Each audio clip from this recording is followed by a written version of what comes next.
और चलिए बढ़ते हैं आगे। अब बात लोकसभा उपचुनाव की। लोकसभा उपचुनाव के लिए भाजपा के नेताओं को बड़ी जिम्मेदारियां दी गई हैं। यहां वित्त एवं संसदीय कार्य मंत्री सुरेश खन्ना के नेतृत्व में पश्चिमी यूपी के मंत्रियों को रामपुर में तैनात किया गया है। कृषि मंत्री सूर्य प्रताप शाही के नेतृत्व में अवध व पूर्वांचल के मंत्रियों को आजमगढ़ में चुनाव प्रचार और प्रबंधन की जिम्मेदारी दी गई है। सीएम योगी, deputy CM Keshav Prasad Maurya, deputy CM Brajesh Pathak दोनों लोकसभा क्षेत्र में सभा, रैलियां, रोड शो और चुनावी बैठकें करेंगे। साथ ही सरकार के इकलौते अल्पसंख्यक मंत्री दानिश आजाद अंसारी को आजमगढ़ में जिम्मेदारी दी गई है। दानिश आजाद अंसारी आजमगढ़ में अल्पसंख्यक वोट बैंक को पार्टी के पक्ष में साधेंगे। तो हर एक चुनाव को, छोटे से बड़े हर चुनाव को भाजपा गंभीरता से लेती है और अब इसी बाबत अपने मंत्रियों की फौज उतारने जा रही है भाजपा इन दोनों ही उपचुनावों के लिए, जहां आजमगढ़ और रामपुर में 23 तारीख को वोट डाले जाएंगे। 23 जून को और 26 तारीख को नतीजे आ जाएंगे और इससे पहले सीएम योगी, deputy CM Keshav Prasad Maurya, deputy CM Brajesh Pathak समेत तमाम मंत्री और अल्पसंख्यक मंत्री दानिश आजाद अंसारी भी आजमगढ़ में, जहां वोटों की अपील भाजपा के उम्मीदवारों के पक्ष में करते हुए आएंगे। आजमगढ़ में जहां निरहुआ भाजपा के प्रत्याशी हैं और उनके पक्ष में अब ये तमाम नेता, बड़े मंत्री सभी चुनाव प्रचार में उतरेंगे। रामपुर और आजमगढ़ में उपचुनाव होने जा रहे हैं 23 तारीख को और इसके लिए भाजपा के मंत्रियों को अलग अलग जिम्मेदारी दी गई है।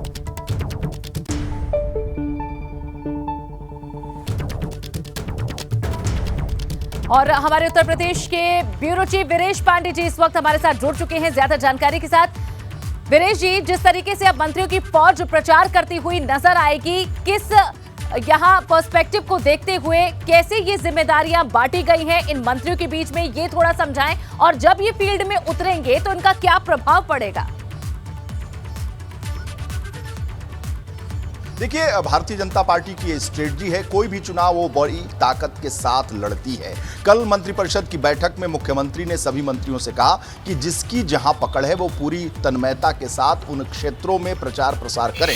लेकिन पार्टी के दो वरिष्ठ मंत्री सुरेश खन्ना और सूर्य प्रताप शाही के नेतृत्व में मंत्री समूह की एक कमेटी बना दी गई, कुछ आजमगढ़ के लिए, कुछ रामपुर के लिए। सूर्य प्रताप शाही पूर्वांचल से आते हैं, देवरिया से आते हैं और उनकी पूर्व प्रदेश अध्यक्ष रहे हैं, तो इसलिए उस इलाके में काफी पकड़ है। तो सूर्य प्रताप शाही के नेतृत्व में दयाशंकर सिंह हो, गिरीश यादव हो, चाहे वहां के दूसरे मंत्री हों, दयाशंकर मिश्र, दयालु हों, और भी जो पूर्वांचल के मंत्री हैं, अवध के मंत्री हैं, उन्हें आजमगढ़ की जिम्मेदारी दी गई है कि आजमगढ़ सीट निकालकर, निरहुआ की सीट निकालकर भारतीय जनता पार्टी के झोली में डालकर दिया जाए। और रामपुर की अगर हम बात करें तो सुरेश खन्ना, जो योगी सरकार के वरिष्ठतम मंत्री हैं, वित्त मंत्री हैं, उनके नेतृत्व में तमाम जो पश्चिम उत्तर प्रदेश के मंत्री हैं, चाहे वो औलख हों और दूसरे भूपेंद्र चौधरी हों, सारे मंत्रियों को लगा दिया गया है कि रामपुर की सीट भारतीय जनता पार्टी की झोली में डालना आपको है। और मुख्यमंत्री ने इन सारे मंत्रियों से कहा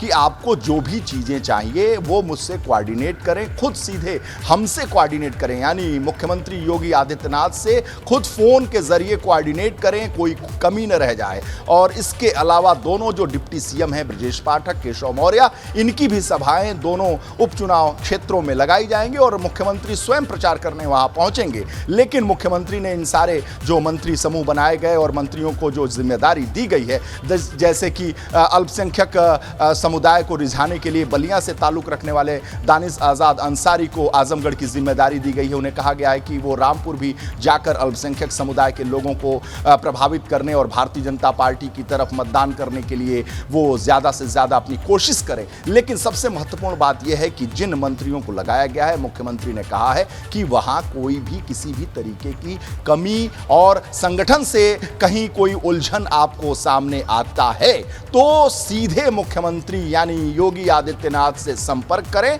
फोन करें और सारी बाधाओं को दूर करने का प्रयास किया जाएगा। संगठन में एकता और एकरूपता दिखाने की जरूरत है, जमीन के स्तर पर उतरने की जरूरत है, क्योंकि जो समाजवादी पार्टी चुनाव लड़ रही है आजमगढ़ में और रामपुर में बहुत मजबूती के साथ चुनाव लड़ रही है। और अगर हम आजमगढ़ की बात करें तो गुड्डू जमाली भी कोई कमजोर प्रत्याशी नहीं है, वो एक तो मुस्लिम है और इतिहास है आजमगढ़ का कि जब 2 बार वहां उपचुनाव हुए हैं। जी हां, 2 बार उपचुनाव हुए हैं और ये तीसरा उपचुनाव है और दोनों बार अल्पसंख्यक समुदाय का प्रत्याशी ही चुनाव जीता है। एक बार मोहसिना किदवई और एक बार अकबर अहमद डंपी। इसलिए गुड्डू जमाली बसपा के जो प्रत्याशी हैं वो कहीं से भी कमजोर नहीं है, उद्योगपति हैं, व्यवसायी हैं, पूर्वांचल समूह के मालिक हैं और 2014 में मुलायम सिंह यादव के खिलाफ लोकसभा का चुनाव लड़कर बहुत ज्यादा नहीं 1.5-2 लाख के करीब वो मत पा चुके हैं। इसलिए भारतीय जनता पार्टी आजमगढ़ और रामपुर को लेकर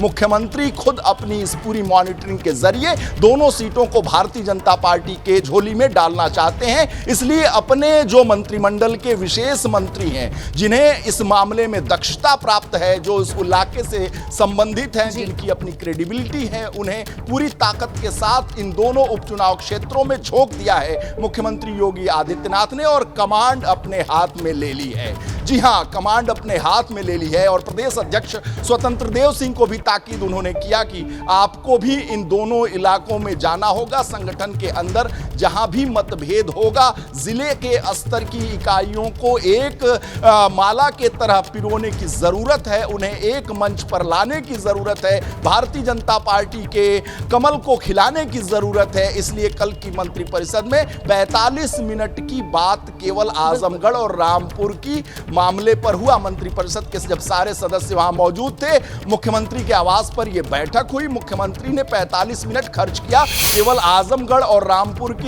जो लोकसभा का उपचुनाव हो रहा है उसको जीतने के मद्देनजर। इसलिए इस पूरे चुनाव में भारतीय जनता पार्टी मुख्यमंत्री योगी आदित्यनाथ की गंभीरता को समझा जा सकता है।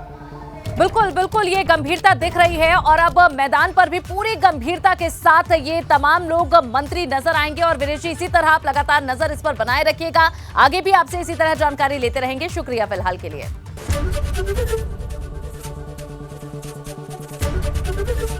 एबीपी गंगा, खबर आपकी, जुबान आपकी।